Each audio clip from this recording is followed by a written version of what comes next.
Good evening, sporting fans. Organizers have begun dotting the I's and crossing the T's in preparation for this year's Whitsuntide Games. The meet is set for June 7th and 8th at the Kirani James Athletic Stadium. President of the Grenada Athletics Association is Conrad Francis. Francis says plans are well underway.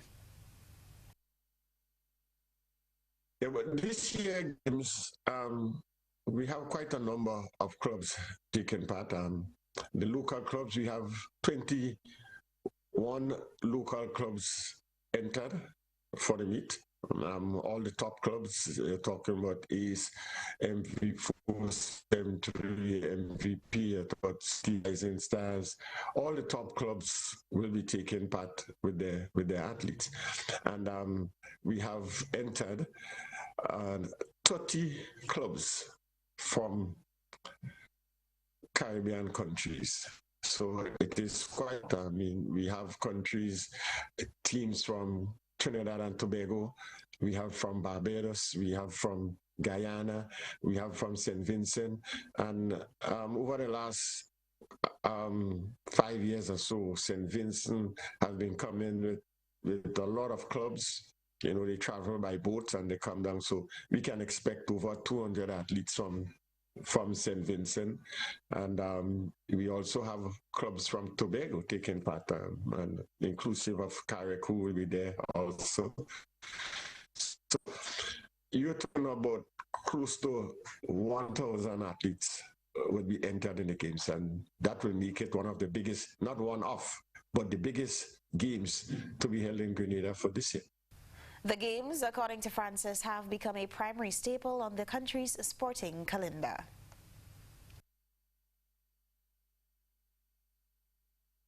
But Joseph, to let you know that in terms of athletes, it's bigger than Carifta. Carifta, the maximum amount of athletes you'll have is about 600, 700 athletes.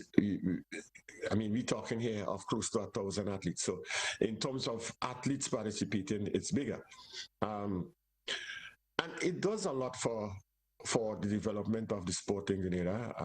You get to the younger athletes especially, they get to compete with their peers in the region. So they're able to compare and see exactly where they are in terms of their development in the sport, because the games is really, Joseph, it is a developmental meet, right? And in the last couple of years, it is turning out to be one of the best developmental meet region. Yeah. Moving now to cricket, West Indies captain Hayley Matthews has moved up to a career best, equaling second position in the ICC Women's T20I batting rankings after a valiant show against England, while Pakistan spinner Sadia Iqbal has regained the #1 position among bowlers after Sophie Ecclestone missed her team's recent T20I series. Matthews, who top scored in the 3-match series with 177 runs, that included an unbeaten century in the first match in Canterbury, and was named the player of the series, has overtaken India's Mandana and Australia's Talia McGrath to reclaim second position, which she had last occupied in December last year. Moving now to basketball, the conference finals are underway in the 2025 NBA playoffs, and they continue Tuesday night with Game 4 between the New York Knicks and Indiana Pacers. The Knicks, after making a 20-point comeback in Game 3, are hoping to tie up the series in Game 4.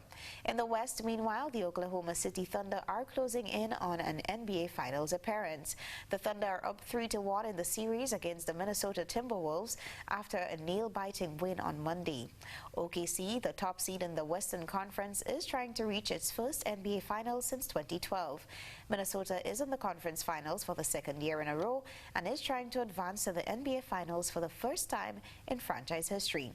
The Pacers are back in the conference finals for the second year in a row after taking out the top-seeded Cavaliers in the second round. They're facing the Knicks, who eliminated the reigning champion Boston Celtics in Game 6 of their matchup Friday night. The Pacers have not made the NBA Finals since 2000, when they beat the Knicks in the East Finals. The Knicks have not won the East since 1999, when they beat the Pacers in the East Finals.